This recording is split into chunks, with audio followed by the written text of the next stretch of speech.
Welcome to Sinful's Horror Stories. Today's video features true scary stories sent in by viewers like you. This video's theme today is the great outdoors. Whether you're lost deep in the forest or you're hiking an unknown area, always be aware of your surroundings and stay sinful. Story number 1. I've backpacked in the Rockies of Colorado for over 40 years. I felt the hair stand up on the back of my neck a few times, usually just before I see fresh mountain lion tracks.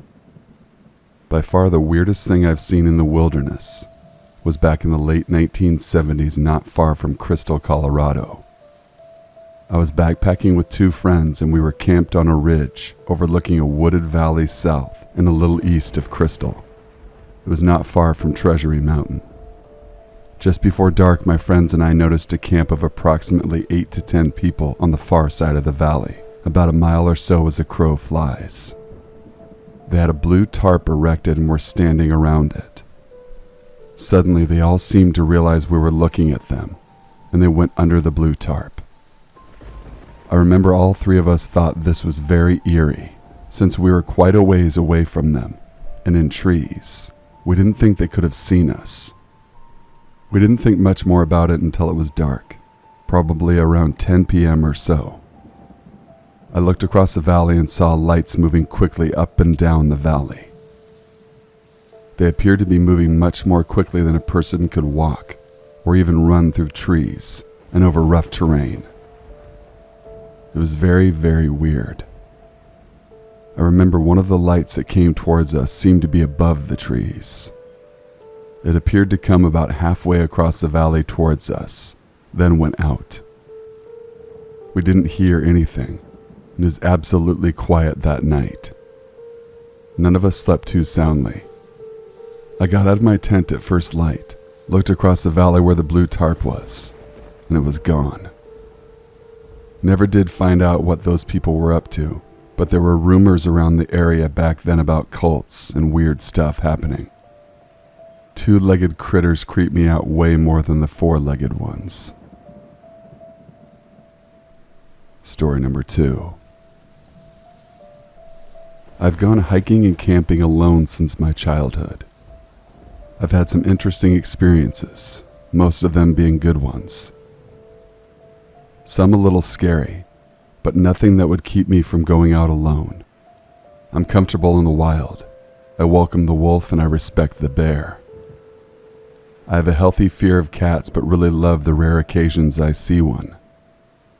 There is, however, one place I won't go alone. I was 20 living in a small college town on the front range of the Rockies.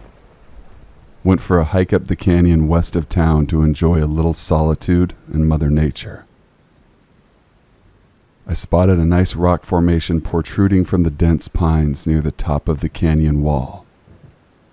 Took a while, but it was a nice, cool hike among the trees. The forest was very quiet. I saw well-used deer trails and found warm deer scat. I saw bear scat and scratches on trees. I saw a kill site where a mountain lion took a deer. Old enough that coyotes had gotten to the remains, but clearly cats were in the area. I settled into a little cradle formed by the rocks.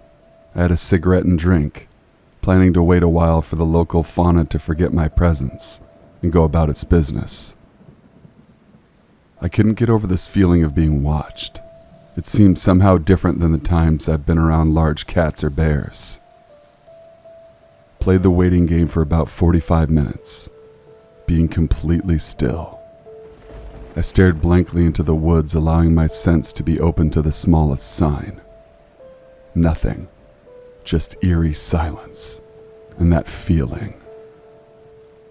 Since my watcher wasn't in any hurry to give up their identity, I decided to change tactics. Drawing my Bowie knife, I sprang to my feet, hearing the slightest whoosh from the ridge above. I turned just enough to catch a shadow with the corner of my eye. Cautiously and quietly, I pursued the form, catching fleeting glimpses here and there as I followed it to the top of the ridge. No color or definable shape to give its identity. No tracks left in the soft, dark, muddy ground. Just shadow. The top of the canyon wall opened to a small clearing and the remains of a turn-in-the-century cabin. The shadowy form disappeared into the structure that was still standing. There was an old iron stove and part of a stone chimney, collapsing walls of decomposed logs sitting on a crumbling foundation. I circled around, giving a wide berth to where I could see inside. There was nothing. Slowly I approached and went in. As I stood in the skeleton of that old cabin, the feeling of that unseen presence being somewhere out there changed to a feeling of it being all around me. I put my knife away, believing it was no bear or lion that stalked me, and then I ran like the wind. Story number 3. I've been an archery hunter for 20 years. We usually go into the woods a couple of hours before sunrise and put up our portable tree stands and wait for first light.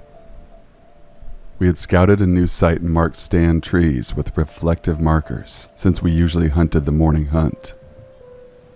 I remember finding the half-buried foundation of an old house, made from blue stone and mortar. I guessed it to be mid-lower 1800s. There were signs of a barn and an old apple tree, still putting out wormy fruit. You could tell this had been a small farm. We gave ourselves extra time to get to our spot, but we got there earlier than we thought, around 0300 hours.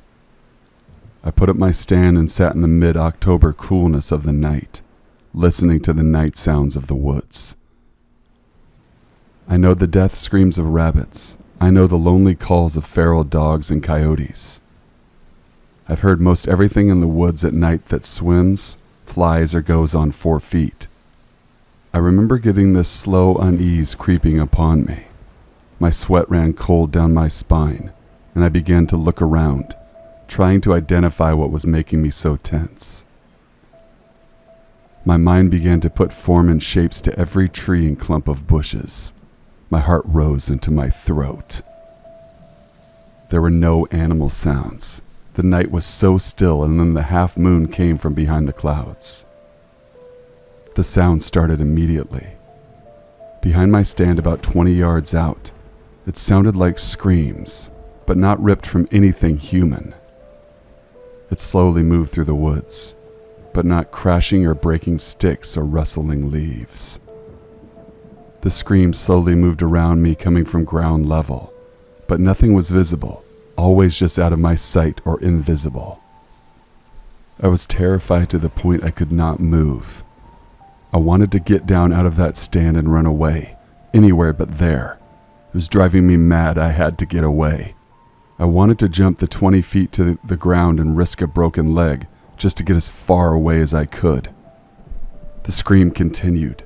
It seemed like forever, slowly half circumventing the small clearing I had my stand in. The sound would rise and fall, sometimes choking off, then resuming a second later. It moved slowly down the hill towards my brother's stand, not abating or ceasing. There were no sounds other than the screaming, no sounds of struggle, just the unbelievably loud screams of terror and torment. I heard it go down into the hollow where my brother was, then up the far side of the gully and up the mountain, and then fade away into nothing. When the sound ends, I realize that 2 hours had passed, and it was coming up to shooting hours. I could move again, but I was shaking. I opened my water bottle and drank some water, nearly choking on it.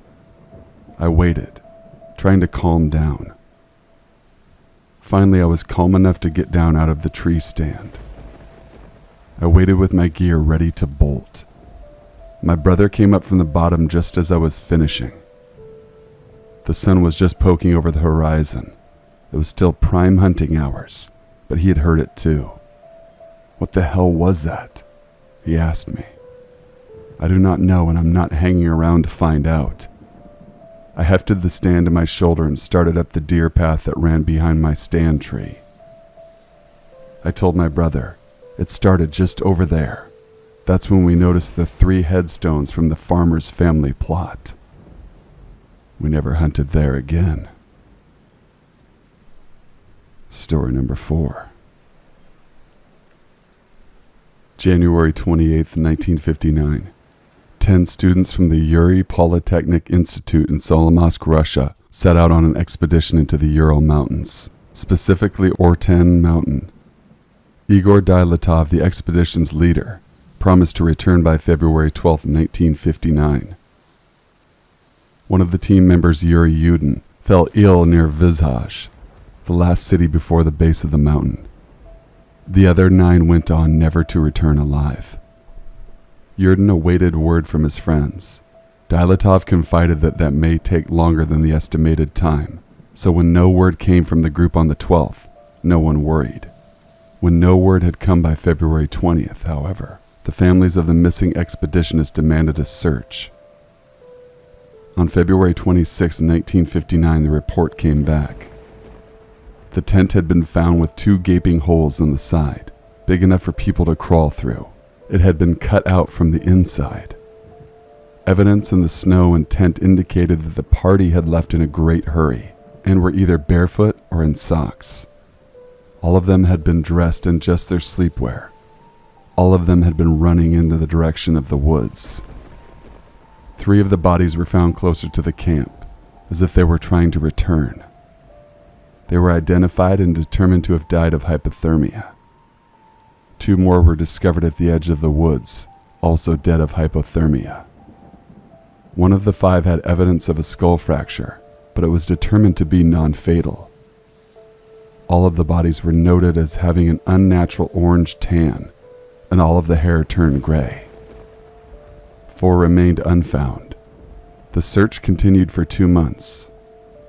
Finally, in May, the other 4 were found under 4 meters of snow, which is about 12 feet.